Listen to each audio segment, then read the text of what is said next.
나의 하나님 야훼여, 주께서 종으로 종의 아버지 다윗을 대신하여 왕이 되게 하셨사오나 종은 작은 아이라 출입할 줄을 알지 못하고 주께서 택하신 백성 가운데 있나이다.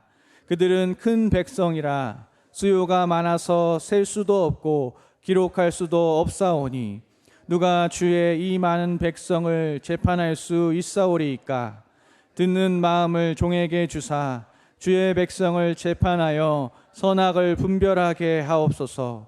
솔로몬이 이것을 구하매 그 말씀이 주의 마음에 든지라. 이에 하나님이 그에게 이르시되 내가 이것을 구하도다.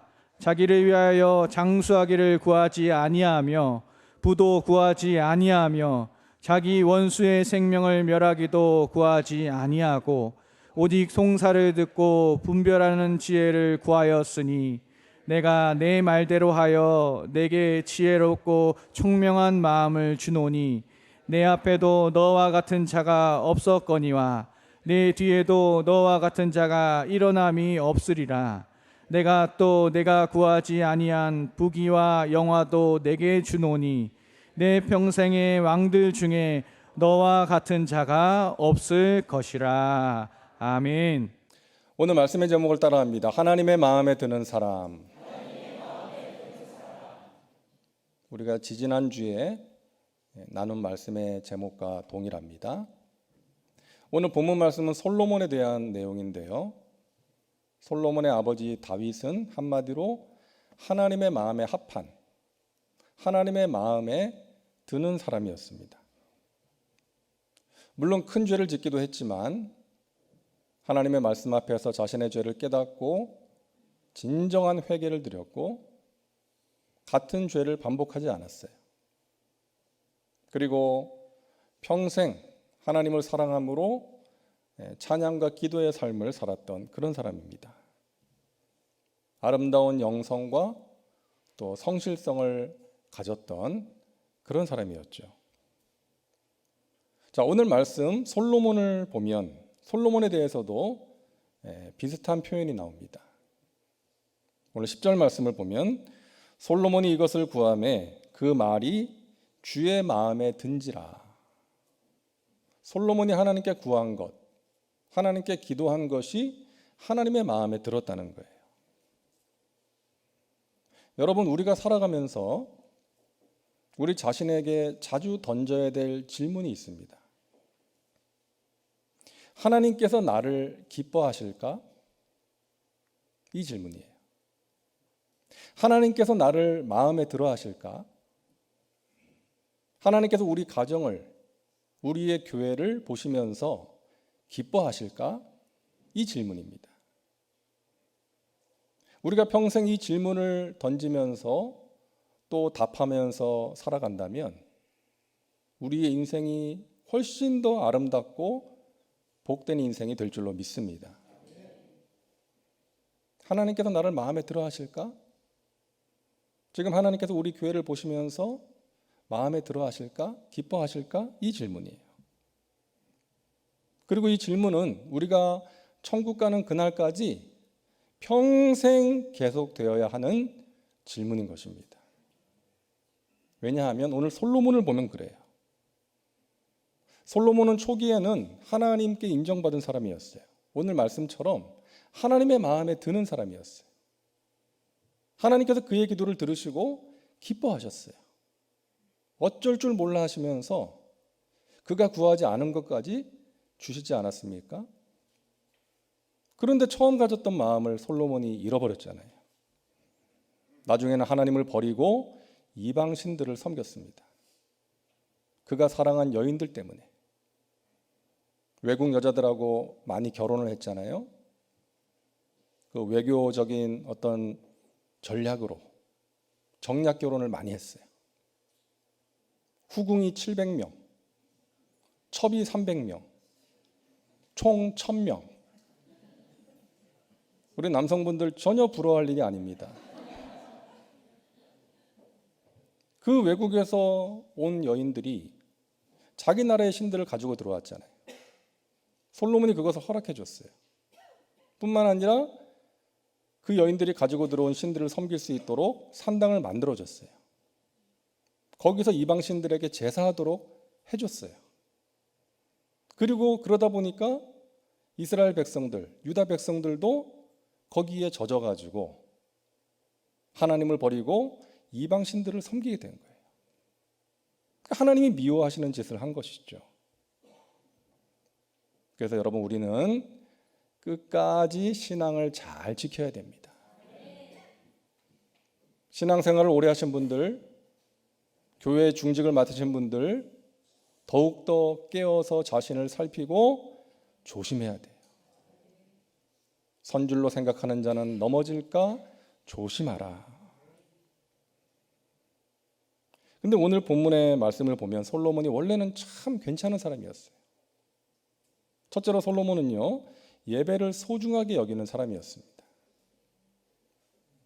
열왕기상 3장 4절 말씀을 우리 같이 읽겠습니다. 이에 왕이 제사하러 기브온으로 가니 거기는 산당이 큼이라. 솔로몬이 그 제단에 1000번제를 드렸더니. 아멘. 이 당시에는 예루살렘 성전, 솔로몬 성전이 건축되기 전이었기 때문에 이제 백성들이 산당에서 하나님께 제사를 드렸어요. 근데 솔로몬이 기브온에 있는 큰 산당에 가서 이제 하나님께 제사를 드리는데 어떤 제사를 1000번제를 드렸다는 거예요. 1000번제라 그러면 보통 1000일 동안 드린 제사라고 생각을 해가지고 이제 오늘날 여러 교회에서 1000번제 기도회라는 이름으로 이제 1000일 동안 기도회를 하는 교회들이 있는데, 이 1000번제는 1000일 동안 드린 제사, 1000번의 제사가 아니라 1000마리의 제물을 드린 제사입니다. 가장 유력한 해석이에요. 그 근거가 어디 있냐 하면 같은 내용이 기록되어 있는 역대하 1장 6절입니다. 우리 같이 읽을게요. 야훼 앞 곧 회막 앞에 있는 놋 제단에 솔로몬이 이르러 그 위에 1000마리 희생으로 번제를 드렸더라. 예, 이 말씀 때문이에요. 같은 내용인데 솔로몬이 1000마리 희생으로 번제를 드렸다. 엄청나게 많은 제물을 드린 거예요. 물론 왕이니까 가능했지만 왕이라고 다 그런 거 아니죠. 솔로몬은 하나님 앞에 간절한 마음으로 예배를 드린 것입니다. 따라하세요. 예배는 간절한 마음으로 드려야 한다. 믿으시죠? 하나님께서 그런 예배를 기쁘게 받으시고 그런 예배자에게 귀한 은혜와 복을 허락해 주시는 거예요. 그래서 하나님께서 솔로몬의 그 간절한 예배를 받으시고 솔로몬의 꿈에 나타나셔서 너가 원하는 것을 구해라, 그렇게 말씀하신 거예요. 자, 왜 솔로몬이 왕이 되자마자 1000번제를 드린 것일까요? 아마 이런 마음으로 드린 거 아니겠어요? 하나님, 제가 왕이 됐지만 이 나라를 다스릴 힘과 지혜가 없습니다. 저는 부족한 자입니다. 하나님께서 저를 도와주시고 지혜를 주시고 하나님께서 친히 이 땅을 다스려 주시옵소서. 그런 마음으로 1000번제를 드린 것입니다. 그런 중심으로 드린, 간절한 마음으로 드린 예배를 하나님께서 기쁘게 받으신 것입니다. 사랑하는 여러분, 예배를 소중하게 여기시기 바랍니다. 아마 이 밤에 이 자리에 모여서 하나님을 예배하는 분들은 다 그런 마음으로 예배를 소중하게 여기는 분들이라고 생각해요. 저는 가끔 그런 생각합니다. 내가 목사가 아니었다면 우리 성도님들처럼 금요일 날 이 늦은 밤에 교회에 와서 하나님을 예배했을까? 그런 생각을 가끔 하면은 못했을 것 같기도 하고 그래요. 그래서 하나님께서 목사를 만드셨나? 이런 생각도 하고. 여러분, 하나님의 은혜를 사모하면서 하나님을 전심으로 예배하고 간절히 기도하는 여러분을 하나님께서 기뻐하실 줄로 믿습니다. 마음을 다해서 하나님을 예배하시기 바랍니다. 예배를 드리면 어려움을 당하거나 심지어는 죽을 수도 있는데 그럼에도 불구하고 하나님을 예배하는 사람들이 있잖아요. 이 지구상에 있잖아요. 왜 그런 거예요? 그들이 광신도라서 그런 게 아니잖아요. 하나님께서 내 인생의 주인 되시고 하나님께서 이 땅을 다스리시는 왕이 된다는 것을 알기 때문에 나 같은 죄인을 살리신 그 하나님의 사랑과 은혜에 감사하여서 예배하지 않을 수가 없는 거예요. 어떤 위협이 있다 할지라도 하나님을 예배하지 않을 수가 없는 거예요. 그래서 목숨을 잃을 수 있는 그런 상황이지만 하나님을 예배하는 것입니다. 예배하지 않고서는 견딜 수가 없는 거예요. 사랑하는 여러분, 예배의 열정과 간절함이 식어지는 것이 신앙의 위기입니다. 사실 저 같은 사람이 제일 조심해야 돼요. 저 같은 목회자가 제일 조심해야 돼요. 왜? 예배가 일이 될 수 있기 때문에. 내가 해야 되는 일이 될 수 있잖아요. 근데 예배가 일이 되면 안 되잖아요. 예배가 의무와 책임이 되면 안 되잖아요. 하나님을 사랑하는 마음으로 기다려지는 예배, 기대하는 예배, 하나님께 감사하는 마음으로, 하나님의 은혜에 감사하는 마음으로 드리는 예배가 되어야 될 줄로 믿습니다.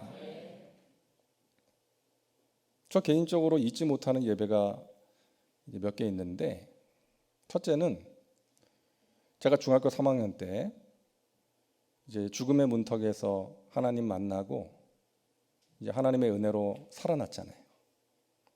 그때 한 2주간 병원에 있다가 퇴원해서 드린 첫 예배, 제 모 교회에서 드린 첫 예배. 제가 죽음의 문턱에 있을 때 그 교인들이 주일 예배 때 간절하게 저를 위해서 기도해 줬거든요. 근데 제가 이제 살아서 이제 교회에 다시 가서 이제 함께 하나님을 예배할 때 제가 그 전에는 그냥 형식적으로 교회를 다녔거든요.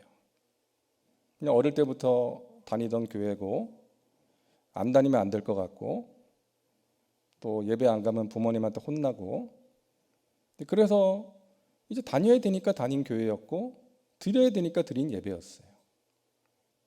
근데 제가 그런 체험을 통해서 하나님을 인격적으로 만났잖아요. 하나님이 살아계시고 하나님이 나를 사랑하신다는 체험을 했잖아요. 그러고 나서 드리는 예배가 완전히 달라지더라고요. 그야말로 감격 속에서 드린 예배였어요. 하나님이 살아계셔서 나를 만나주셨군요. 하나님께서 나를 사랑하셔서 독생자를 보내시고 십자가에 달려 죽게 하셨군요. 그 사실이 믿어지니까 예배가 달라지는 거예요. 또 두 번째 예배는 제가 군대 가서 훈련소에서 드린 예배. 잊을 수가 없어요. 그냥 그 힘든 훈련 속에서 그냥 꼬재재한 모습으로 머리 그냥 빡빡 깎고 그냥 처음으로 교회에 딱 갔는데 그냥 눈물이 나는 거죠. 근데 옆에 있는 제 동료는 군대 오기 전에는 교회도 안 다녔는데 이제 초코파이 먹으려고 예배를 왔는데 걔도 울고 있더라고요. 은혜를 받았는지 아니면 뭐 자기 신세가 처량했는지 하나님께서 은혜를 주신 것 같아요. 그 정말 하나님의 은혜를 간절히 사모하고 하나님의 도우심을 구하며 드렸던 예배였어요. 하나님께 이제 맡기고 하나님 앞으로 제가 3년 동안 군 생활을 해야 되는데 하나님 저를 도와주셔야 됩니다. 이런 간절함으로 드렸던 예배였어요. 그리고 세 번째 예배는 제가 터키에 가서 드렸던 첫 번째 예배. 근데 제가 처음에는 이제 담임 목사로 청빙이 결정되기 전에 이제 후보자로 가서 예배를 드렸잖아요. 그 예배. 하나님께서 근데 저를 인도하셨다는 마음이 자꾸 드는 거예요. 그리고 그 교회 그 예배가 너무 그냥 좋은 거예요. 겉으로 볼 때는 그렇게 뭐 좋은 환경이 아니고 이제 그런 교회였는데 하나님께서 저를 그곳으로 이끄시려다 보니까 그런 마음을 주신 것 같아요. 그냥 좋고 내가 여기 와서 앞으로 이분들을 섬기고 함께 예배했으면 좋겠다 이런 소원함이 생기더라고요. 그리고 이제 몇 달 후에 이제 결정이 되어서 이제 제가 가게 된 거죠. 그 예배. 하나님께 평안 가운데 낯선 이방 땅이었지만 감사함으로 드렸던 그 예배를 잊을 수가 없고요. 네 번째 예배는 어떤 예배겠어요? 네, 우리 송파교회에서 드린 첫 예배. 뭐 감격까지는 아니었지만 약간의 긴장과 설레임 속에서 하지만 감사함으로 드렸던 예배였습니다. 여러분, 우리가 매주 드리는 그 예배를 그와 같은 마음으로 드릴 수 있다면 얼마나 좋을까요? 우리가 기도할 수 있기를 바랍니다. 하나님, 제가 드리는 예배가 절대로 형식화되지 않게 해주세요. 의무와 책임으로 드리는 예배가 되지 않게 해주세요. 살아계신 하나님을 의식하고 하나님을 바라봄으로 드리는 예배, 하나님께서 나 같은 죄인에게 베풀어 주신 그 은혜에 감사함으로 드리는 예배가 될 때 하나님께서 우리 예배 가운데 임재하시고 우리 각 사람을 다스리시고 이 교회를 통해서 큰 영광을 받으실 줄로 믿습니다. 여러분, 예배 없이도 살 수 있는 사람이 아니라 예배 없이는 살 수 없는 사람 되시기를 바랍니다. 그런 사람이 하나님의 마음에 드는 사람이에요. 둘째로 자신의 연약함을 아는 겸손한 사람입니다. 그런 사람이 하나님의 마음에 드는 사람이에요.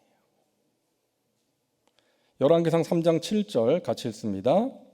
나의 하나님 야훼여 주께서 종으로 종의 아버지 다윗을 대신하여 왕이 되게 하셨사오나 종은 작은 아이라 출입할 줄을 알지 못하고. 아멘. 자기가 왕이 되었지만 작은 아이라고 표현하고 있어요. 자기가 아버지의 뒤를 이어서 왕이 되었지만 부족하고 연약해서 자신의 힘과 의지로는 감당할 수 없기에 하나님께 지혜를 구한 것입니다. 하나님, 저는 작은 아이와 같습니다. 아는 게 없고요, 할 줄 아는 게 없습니다. 하나님께서 하시옵소서.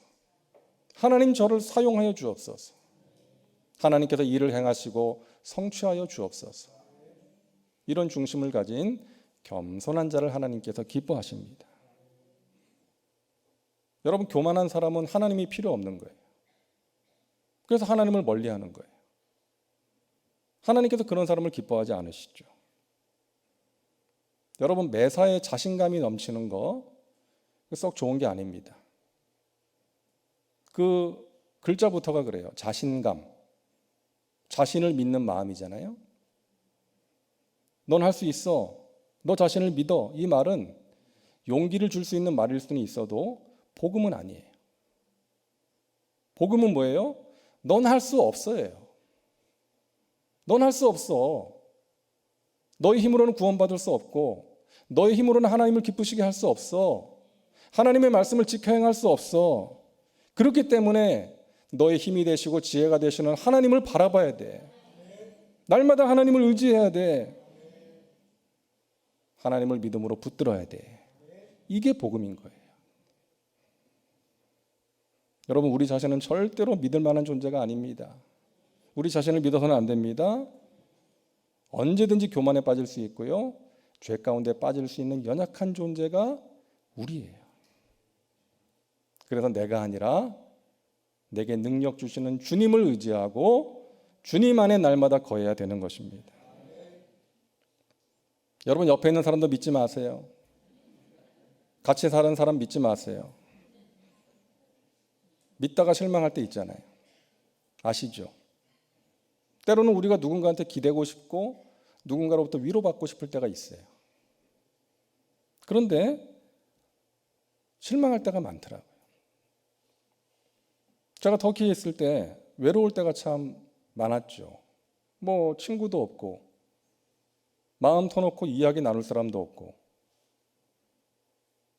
그래서 이제 한국에 있는 지인들, 친한 목사님들한테 이제 제가 연락을 할 때가 가끔 있었어요. 위로받고 싶어서 제가 연락을 했는데 오히려 그쪽이 위로가 필요하더라고요. 자기 너무나 힘들대. 내가 부럽대요. 외국에 나가 있는 내가 부럽대요. 그래서 자기를 위해서 기도해달래. 한국에 있는 사람이 해외에 나가 있는 목사한테 자기를 위해서 기도해달래. 그래서 제가 어떤 위로받고 싶고 좀 외로움을 달래고 싶어서 찾았던 사람이 오히려 실망감을 줄 때가 자주 있었어요. 하나님께서 저를 훈련시키시려고 그랬는지, 깨닫게 하시려고 그랬는지 여러 번 같은 경험을 했습니다. 그래, 사람에게서 위로를 구하면 안 되는구나. 하나님께 위로를 구해야 되는구나. 물론 하나님께서 사람을 통해서 우리를 위로하실 때가 있지만, 우리가 하나님과 동행하고 하나님을 의지할 때 하나님께서 베푸시는 은혜인 것입니다. 여러분, 하나님을 의지하시기 바랍니다. 하나님께 위로를 구하시기를 바랍니다. 열왕기서 말씀을 보면 여러 왕들의 이야기가 나오잖아요. 두 부류로 나눕니다. 선한 왕과 악한 왕. 하나님을 의지하고 경배했던 선한 왕들이 있었고요. 몇 명 안 됐죠. 그리고 대부분의 왕들은 하나님을 멀리하고 이방 신들을 섬기고 우상을 숭배했던, 하나님이 미워하시는 짓들만 골라서 했던 악한 왕이었습니다. 히스기야 왕은 선한 왕이었죠. 하나님을 의지하고 기도하고 이제 우상을 제거했던 선한 왕이었어요. 그런데 그런 선한 왕 히스기야도 하나님 앞에서 실수했어요. 죽을 병에 걸렸을 때 하나님께 간절히 기도해서 이제 15년을 더 살게 되었는데, 그때 바벨론 왕이 사절단을 보내죠. 이제 병문안을 온 거예요. 그때 히스기야가 어떤 행동을 합니까? 그 사람들한테 무기 창고, 보물 창고를 다 열어서 보여줬어요. 왜 그런 거예요? 자랑하고 싶었던 거예요. 자기가 가진 것을 자랑한 거예요. 그리고 그 당시에 바벨론이 이제 신흥 강대국으로 떠오르고 있었기 때문에 바벨론을 의지하고자 하는 마음이 있었던 거예요.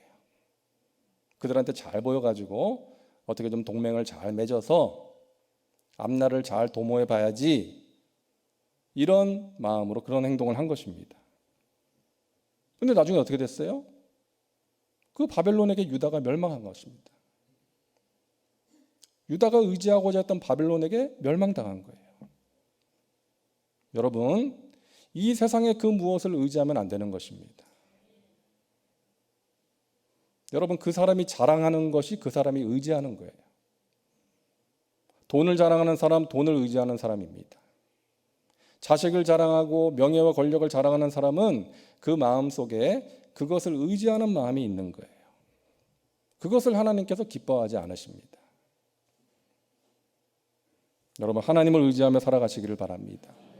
우리가 부르는 찬양이 있잖아요. 은혜 아니면 살아갈 수 없습니다. 하나님, 제가 하나님의 은혜 없이는 살 수가 없습니다. 사는 게 아닙니다, 주님. 오늘 이 밤에도 저에게 은혜를 베풀어 주옵소서. 그와 같은 중심으로 하나님을 예배하는 여러분 되시기를 바랍니다. 겸손한 사람에게서 예수님의 향기가 느껴져요. 그런 사람은 가까이 하고 싶어요. 하지만 교만한 사람, 자기 자신을 드러내고자 하는 사람은 왠지 불편해요, 마음이. 우리 안에 계신 성령께서 그것을 느끼게 하시는 거예요. 여러분, 겸손한 사람 되셔서 하나님께 인정받으시고 주위 사람들에게 선한 영향을 끼치며 살아가시기를 바랍니다. 오직 하나님만 높이시기를 바랍니다. 세 번째로, 하나님의 마음에 드는 기도를 드린 사람입니다. 자, 10절 말씀 다시 한번 같이 읽을게요. 솔로몬이 이것을 구하매 그 말씀이 주의 마음에 든지라. 아멘. 솔로몬이 지혜를 구한 것이 하나님 마음에 들었다는 거죠. 하나님이 너가 무엇을 구하느냐 말해라 그랬을 때 솔로몬은 나라를 다스릴 수 있는, 선과 악을 분별할 수 있는 능력을 구했어요. 그러니까 하나님께서 기쁘셔가지고, 야, 너 자신을 위해서 오래 사는 장수를 구하지도 않고 부요함을 구하지도 않고 원수 갚는 것을 구하지도 않고 내가 너에게 맡긴 백성들을 잘 다스리기 위해서 옳고 그름을 분별할 수 있는 능력을 구했구나. 그러므로 너가 구한 대로 너에게 지혜와 총명을 줄 것이고 너가 구하지 않은 부귀와 영화도 준다. 앞으로 너와 견줄 만한 왕이 없을 것이다. 이 대목에서 우리 예수님께서 하신 말씀이 생각나지 않습니까? 마태복음 6장 33절 같이 읽겠습니다. 너희는 먼저 그의 나라와 그의 의를 구하라. 그리하면 이 모든 것을 너희에게 더하시리라. 아멘. 여러분, 이 말씀을 믿으시기를 바랍니다. 우리는 이 말씀을 믿어야 돼요. 먼저 하나님의 나라와 의를 구하면 하나님께서 나에게 필요한 것을 채워주신다. 저는 개인적으로 기도를 할 때 저 자신을 위한 기도는 거의 별로 하지 않는 것 같아요. 한 90% 정도는 교회를 위한 기도고 우리 성도님들을 위한 기도입니다. 저 자신을 위한 기도는 한 10% 정도 하는 것 같아요. 제가 목사이기 때문에 그러기도 하지만 그냥 그렇게 되더라고요. 근데 하나님께서 지금까지 순적하게 저의 삶을 인도해 주셨어요. 물론 고난의 밤도 있었지만 이길 수 있도록 도와주시고 이렇게 좋은 교회 만나게 해주시고 우리 좋은 교역자님들 만나게 하시고 우리 좋은 장로님들 만나게 하시고 우리 좋은 권사님들 만나게 하시고 우리 좋은 안수 집사님들 만나게 하시고 우리 좋은 집사님들, 우리 좋은 성도님들 만나게 하시고 얼마나 감사한지 모르겠어요. 먼저 하나님의 나라와 의를 구했더니 하나님께서 지금까지 지내온 것 주의 크신 은혜라 고백할 수 있도록 도와주실 줄로 믿습니다. 여러분, 모세가 드린 기도는 하나님의 마음을 돌이키게 했어요. 금송아지를 만들어서 경배한 이스라엘 백성들에게 하나님께서 진노하셔서 그들을 멸하겠다고 하셨을 때 모세가 그런 하나님을 말립니다. 하나님, 그러시면 안 됩니다. 하늘 생명책에서 제 이름을 지워도 줬사오니 제발 돌이켜 주시옵소서. 하나님께서 그 모세의 기도를 들으시고 이스라엘 백성들을 진멸하실 마음을 접으셨어요. 여러분, 그동안 이스라엘 백성들이 모세를 얼마나 힘들게 했습니까? 때마다 원망하고 불평하고 반역했는데 하나님, 저 백성들 좀 어떻게 해주세요. 그렇게 할 만도 한데 모세는 그들을 긍휼히 여기는 마음으로 그들의 구원을 위해서 간절히 기도했던 것입니다. 하나님의 마음을 감동시킨 기도였습니다. 저와 여러분의 기도가 하나님의 마음을 감동시킬 만한 그런 기도가 되기를 바랍니다. 바울이 예수 믿는 자들을 잡으려고 다메섹으로 가던 길에서 빛으로 찾아오신 예수님을 만납니다. 눈이 멀었어요. 아나니아가 와서 안수를 해줄 때 바울의 눈에서 비늘 같은 것이 벗겨져서 다시 보게 됐습니다. 여러분, 우리가 예수님을 믿는다는 것이 그와 같은 거예요. 우리 눈에서 비늘 같은 것이 벗겨지는 거예요. 그동안 우리 눈을 가리고 있던 비늘이 벗겨지는 거예요. 우리 눈이 달라지는 거예요. 가치관이 달라지는 거예요. 세계관이 달라지고 인생관이 달라지고 물질관이 달라지고 고난관이 달라지고 인간관이 달라지는 거예요. 달라진 가치관을 가지고 기도하는 것입니다. 하나님의 사랑으로 다른 사람을 위해서 기도하는 거예요. 하나님의 마음으로 고통받고 있는 어느 세계의 한 부분을 위해서, 우크라이나를 위해서, 저 이스라엘을 위해서, 팔레스타인을 위해서 기도하는 거예요. 하나님의 시선으로 이 땅을 바라보고 내 주위의 사람들을 바라보며 기도하는 거예요. 하나님의 능력으로 마귀를 대적하면서 기도하는 것입니다. 우리가 매주 드리는 이 시간이 그런 시간 되기를 바랍니다. 우리가 간절히 기도할 때 우리 오늘 예배의 이름처럼 성령의 능력을 경험하고 우리가 성령으로 진짜 충만함을 받고 우리의 간절한 기도를 통해서 하나님이 행하시는 은혜의 역사를 체험할 수 있기를 간절히 소망합니다. 치유와 회복을 경험하는 시간, 그런 시간이 될 수 있기를 간절히 바랍니다. 여러분, 예배를 소중하게 여기세요. 예배 없이는 살 수 없는 사람 되시기를 바랍니다. 겸손하게 낮아져서 하나님의 은혜를 구하시기를 바랍니다. 그리고 하나님의 마음에 드는 기도를 드리시기를 바랍니다. 나 자신만을 위해서 구하는 것이 아니라 하나님의 마음으로 하나님의 뜻을 따라 우리가 기도할 때 우리의 기도가 하나님의 뜻대로 구하는 기도가 될 때 하나님께서 우리를 기뻐하시고 우리의 삶 가운데 필요한 모든 것들을 더해 주실 줄로 믿습니다. 여러분, 평생 하나님의 마음에 쏙 드는 그런 사람들로 살아가시기를 주님의 이름으로 축원합니다. 기도합니다. 좋으신 하나님, 우리가 하나님의 마음에 드는 사람이 되기를 원합니다. 하나님께 드리는 예배를 소중하게 여기게 하여 주옵소서. 우리 예배가 절대로 형식화, 의식화, 의무와 책임이 되지 않게 하여 주옵소서. 하나님을 사랑하는 마음으로 하나님의 은혜를 갈망하며 예배할 때 하나님께서 우리 예배를 기쁘게 받으시고 우리가 하나님께 구하는 것들 넘치도록 응답해 주실 줄로 믿습니다. 겸손하게 낮아져서 하나님의 은혜를 구하게 하시고 하나님의 마음에 드는 기도를 드리게 하셔서 하나님이 베푸시는 은혜와 평강과 신령한 복을 누리고 나누며 살아가는 믿음의 백성들 되게 하여 주옵소서. 감사드리며 예수님의 이름으로 기도하옵나이다. 아멘.